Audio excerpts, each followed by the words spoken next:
Mr. Lorenzo Artisio. Nice to meet you. Shalom, boss. Oh, you can speak Hebrew? It's the only word I know. It's the only word they should know. And it's a good one, thank you. Listen, I came to this building. I'm sucking some historical vibes. This is the Alfa Romeo Museum, a very special place. This is a museum opened in 1976 and restored in 2015. And now there is on display a collection of 70 cars. 70 cars? Plus 200 more in our warehouse. Ah, okay. So altogether you have 270 cars, but on display 70 cars. I can show you our first car. Please, take me to the first car. The 24 HP. Let's go. Wow, what a beauty! Yeah, this is the first Alfa, manufactured in 1910. And it was a great car, the top of the range at those days, with a straight 4-cylinder, 42 horsepower and a top speed of 100 km per hour. Even then, 100 km per hour. Wow, but even fast. Now, because the car is still running. This one? Yeah, even without brakes on front wheels, wooden wheels, you need to put it in the water before driving them. And the bodywork was made by Castagna, one of the most famous coach builders here in Milan, and is the classic torpedo from that age. Which car are we going to see now? I think the best is to show you one of the icons of Alfa Romeo, the Giulia from the 60s. Giulia from the 60s, my love, Giulia. Every time I see a Giulia, my heart beats differently. Yeah, the Giulia is a very special car. In Italy, it was the icon of the 60s because an icon because it was the police car and also the criminal. Icon for the criminals as well. What's so iconic with this one? The Giulia was something new, different from any other cars, and then it was really modern. The mechanics was really performing and refined, but also the bodywork was pretty new. Was one of the first designed in the wind tunnel to be aerodynamic. Where do we go from now? Sorry, Giulia, we have to go. Where do we go from now? We can start speaking about beauty with a special prototype. Special prototype? Yeah. Good. I had a story that you have some kind of surprise for me later. Is it true? Yeah, we will have a special surprise. Wow, wow, wow! This is the beauty section. And this section is called the Master of Style, with all these one-off cars, one-off prototypes, representing the most important steps in car design history. Marcello Gandini, the chief of design for Bertone, designed the Carabo in 1968, the Stratos Zero in 1969, and the Lamborghini Countach in 1970. And this was its first example of sharp, geometric supercar for the 70s. 68, that was the year that the car was presented. It's a one car and that's it. It's absolutely a one-off. This car is manufactured on the 33 Stradale chassis, but it was so different, so modern for the time. Listen, even in this time, I can feel the need for speed to get inside and drive it. There is a way to get inside? Yeah, there is a way. It's not so comfortable, but there is a way. Wow! Alfa Romeo 68 and it's working? It's working perfectly. Alfa Romeo 68 וזה עובד חברים, זה עובד.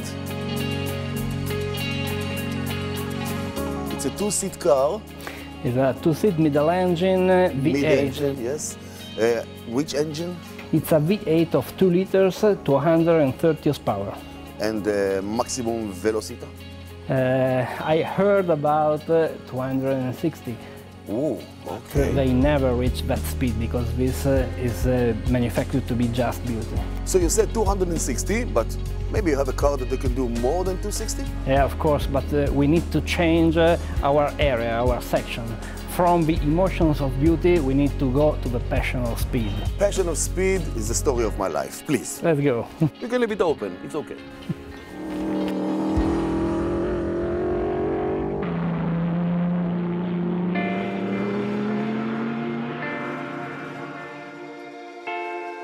Wow. Tell me, this is the car of Nino Farina. It's the car that won the first F1 World Championship ever in 1950, winning 11 races on 11. 11 from 11. So it's only a winner car. It's a winner, it's unbeatable. Never a second place for this one. So this is the place where Nino Farina was sitting himself. It's the place where Nino Farina was sitting, where Juan Manuel Fangio was sitting. It was a very important place to sit. This one is working, this one is working. This is working, and we also have a 159 working, and this is such an amazing car with an incredible sound. It's a straight 8-cylinder, 1.5 liters with a roots compressor. Wow. The quadrifoglio has a special story and a special meaning for an Alfa Romeo enthusiast. For the first time it was painted on the bonnet of a car that took place in the 1923 Targa Florio. It was a lucky charm.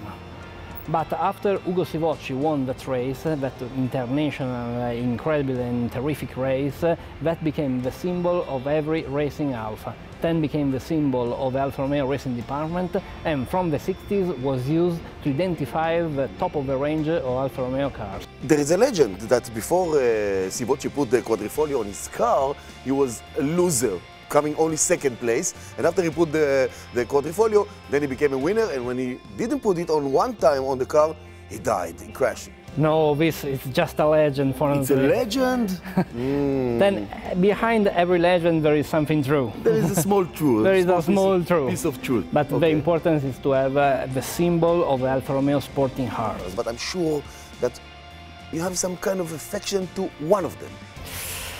It's a difficult question because every car is a part of Alfa Romeo history. But actually I'm in love with the Giulia GT. The Giulia GT, is that connected to the surprise that you said that I might have? Not so connected, but there is something in common. Something in common? Do you want this surprise, I think? Yes, I'm just lifting you for the surprise, and I'm waiting for you to take me to see the surprise. Okay, let's go. Let's go, let's go. Ah, Lorenzo, what can I say? The perfect car for the perfect place in a race circuit. Wow, that's a present. This was a surprise. It's the biggest surprise of my life. The Giulietta Super. It was the race version with a quadrifoglio. And it's a quadrifoglio, it's a pure quadrifoglio, yeah, original. It's a pure quadrifoglio. It is the first time a quadrifoglio was put on a car. It was the first time that we're going to get wet in the rain, so I say maybe we go inside. It's yours, please. I'm the driver? You're the driver. I'm the driver? Yeah. You sure? Yeah, No. but slowly. No, you're going to be the driver this time. You're going to be the driver. I give you the pleasure. The Giulietta Super was the ready-to-race version of the Giulia sedan. When the Giulia was presented in 1962, it was a great touring car. But they want to create a version ready to race in touring car category. The car has the legendary Bialbero, so the straight 4-cylinder twin cam in light alloy, 1.6 liters, 112 horsepower. Push, push, push, push, push, push! Yes, the reel is coming out! And again! Wow! Yeah! It's amazing to understand that this was the specs of the original car, but when it's tuned up for racing, it reached 170 horsepower. Oh, it was a fantastic, fantastic day, and I really want to thank you. I know you are not allowed to take the hands off the wheel, but thank you very much. You're welcome, it was my pleasure. For everything, and please come to Tel Aviv. It's about time. With the Giulia? Yes, let's go to Tel Aviv now with the Giulia. Let's go.